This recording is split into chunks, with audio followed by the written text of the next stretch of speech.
Satan n'exerce pas seulement ses séductions sur les hommes irrégénérés, il les exerce aussi sur les enfants de Dieu. Avec cette différence, toutefois, qu'il change de tactique et travaille en stratège consommé. Pour les chrétiens, il se sert des artifices de l'erreur et du mensonge dans le domaine des choses divines. Matthieu 24, 2, 2 Corinthiens 11, 3, 13, 14, 15. La grande arme de Satan pour maintenir le monde dans sa puissance, c'est la séduction. Séduction savamment préparée et dosée pour induire les hommes dans l'erreur à toutes les périodes de leur vie. Non seulement séduction de ceux qui ne sont pas passés par la nouvelle naissance et sont déjà séduits par le péché, et séduction appropriée aux chrétiens charnels, mais aussi séduction adaptée aux chrétiens qui marchent selon l'esprit, lequel, ayant atteint les sphères spirituelles, se trouve très particulièrement exposé aux artifices de l'ennemi. Lorsque les séductions qui retenaient l'homme captif dans sa première condition et celles qui l'assaillent lorsque devenu chrétien et il est encore charnel sont brisées, supprimées, lorsque l'homme a atteint les lieux célestes décrits par saint Paul dans l'épître aux Éphésiens, il se trouve au centre même de l'activité intense, rusée, subtile et infernale du malin et des esprits séducteurs. Et ceci l'attaque alors avec une persévérance inlassable parce qu'il est uni au Sauveur, ressuscité et glorifié.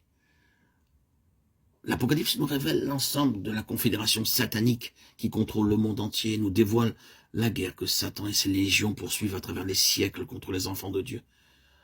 Mais c'est dans Éphésiens 6, 10, 18 qu'est très particulièrement exposée l'activité du séducteur et des puissances infernales. Et c'est là aussi que nous est indiqué l'armure indispensable aux chrétiens pour triompher de l'adversaire. Ce passage nous enseigne que c'est lorsque le croyant a atteint l'expression la plus élevée de son union avec le Seigneur et lorsque l'Église a atteint sa parfaite croissance, que se livre dans les lieux célestes le combat le plus serré, le plus terrible qui se soit jamais livré. À mesure que l'Église de Christ approche du temps de la fin et que la puissance du Saint-Esprit agit en elle, pour l'amener à la perfection et la préparer en vue de l'enlèvement, toutes les forces du séducteur et de ses légions d'esprits menteurs sont mobilisées contre les membres vivants du corps de Christ. C'est de cet assaut d'esprits séducteurs à la fin de l'économie actuelle que parle le Seigneur, lorsqu'il emploie le mot « séduit » pour caractériser les manifestations sataniques des jours de la fin. Prenez garde qu'aucun homme ne vous séduise, dit-il, car plusieurs viendront en mon nom, disant « Je suis le Christ », et ils séduiront bien des hommes, Matthieu 24, 4, 5.